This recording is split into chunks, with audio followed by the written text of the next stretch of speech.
Meu Senhor e meu Deus, creio firmemente que estás aqui, que me vês, que me ouves. Adoro-te com profunda reverência. Peço-te perdão dos meus pecados e graça para fazer com fruto este tempo de oração. Minha Mãe Imaculada, São José, meu Pai e Senhor, anjos da minha guarda, intercedei por mim.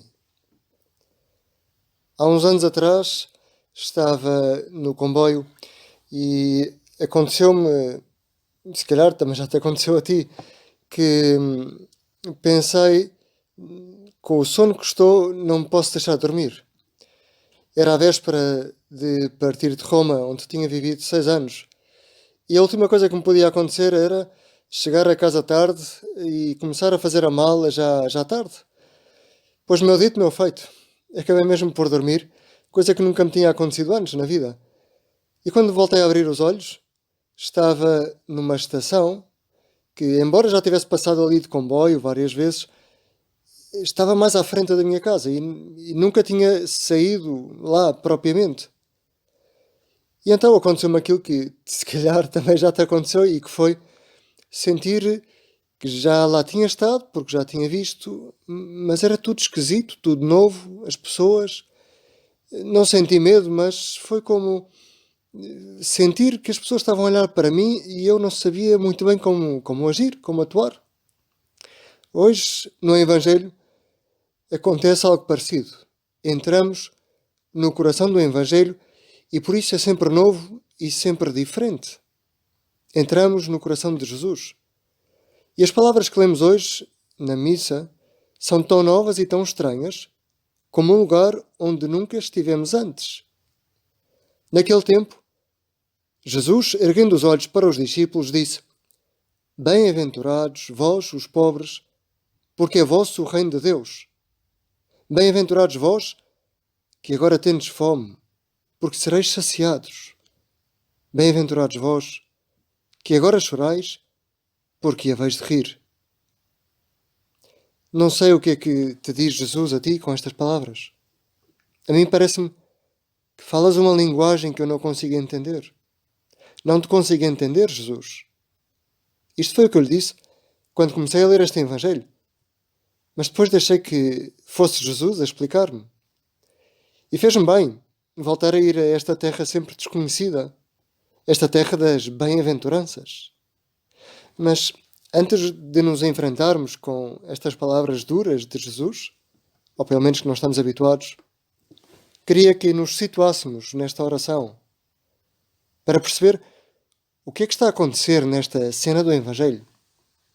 Estamos na Galileia, com uma multidão que nos envolve. E vamos a caminhar ao lado de Jesus. Ao fundo, apenas a alguns quilómetros, vê-se o mar. É o mar de Tiberíades.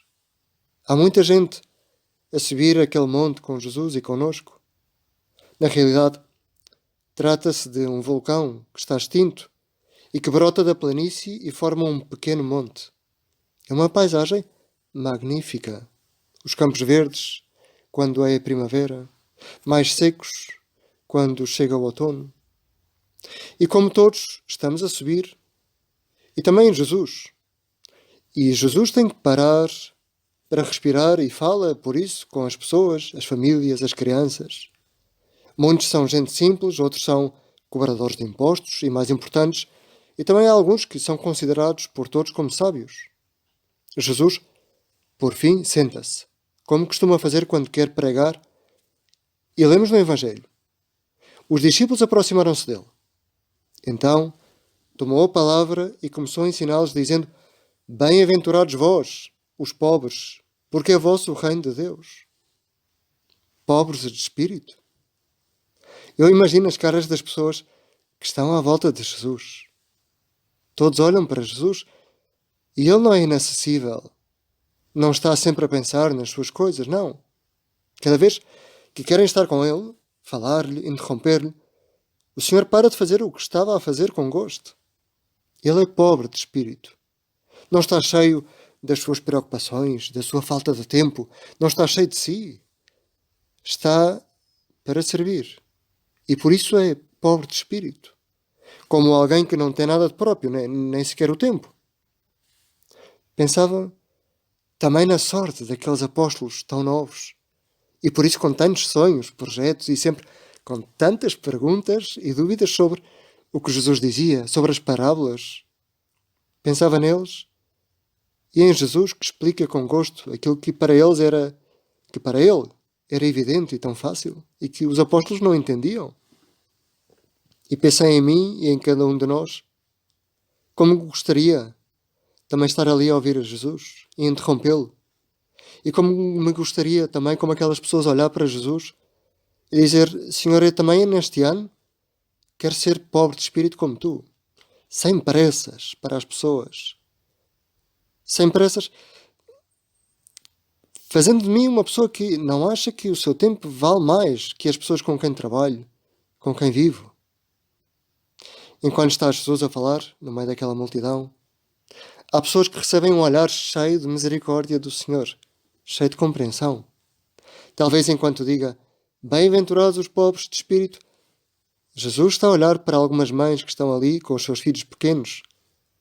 Elas podiam entender o coração de Jesus?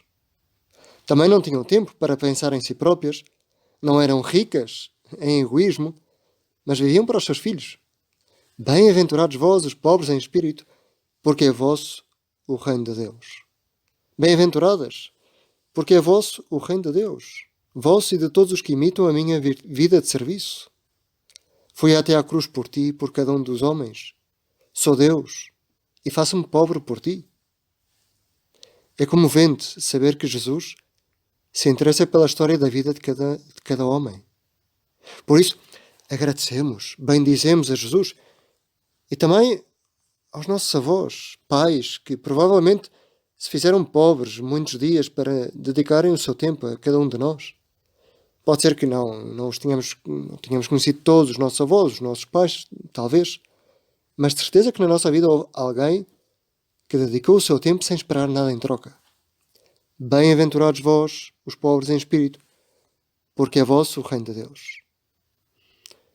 Agora estamos a recomeçar o ano e provavelmente já todos os nossos colegas voltaram de férias e é um bom momento para dizer e pedir isto a Deus Nosso Senhor. Jesus, faz-me pobre em espírito. Porque as pessoas orgulhosas, diz o Papa Francisco, não pedem ajuda. Não podem pedir ajuda porque têm de ser autossuficientes. E quantas delas precisam de ajuda?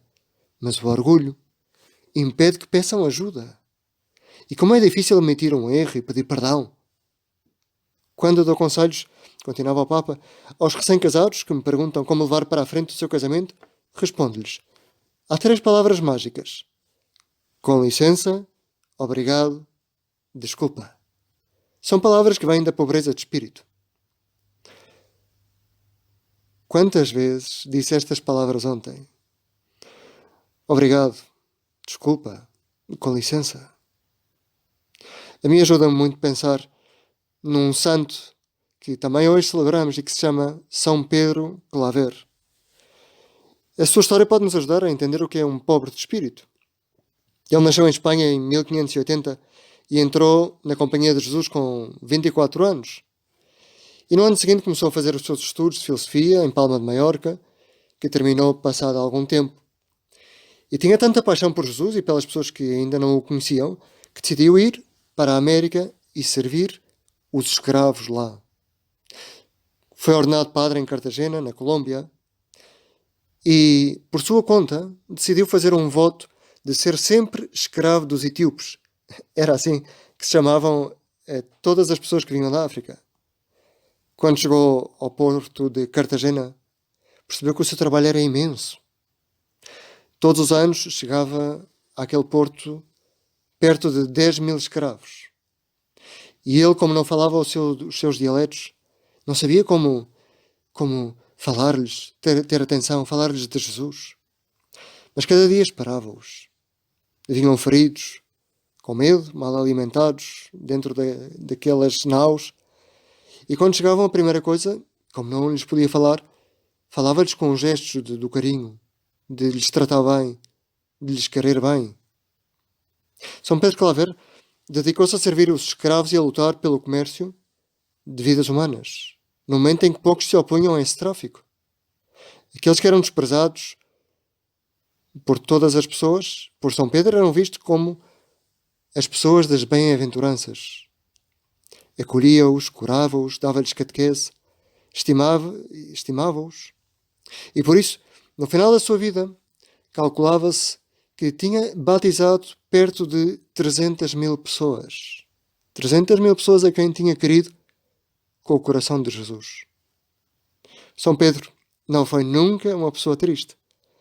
Por onde quer que ele passava, aquelas pessoas que se tinham convertido e que eram escravos à força, sorriam-lhe, agradecidos, e bendiziam-no. Algo parecido devia acontecer com os primeiros cristãos, quando viam a Nossa Senhora. Bendiziam o seu nome, sorriam para Nossa Senhora, agradeciam-lhe ser mãe de Jesus, porque tinha sido Jesus quem os tinha compreendido, como só Deus pode compreender. Dou-te graças, meu Deus, pelos bons propósitos, afetos e inspirações que me comunicaste nesta meditação. Peço-te ajuda para os pôr em prática. Minha Mãe Imaculada, São José, meu Pai e Senhor, São Pedro Claver, intercedei por mim.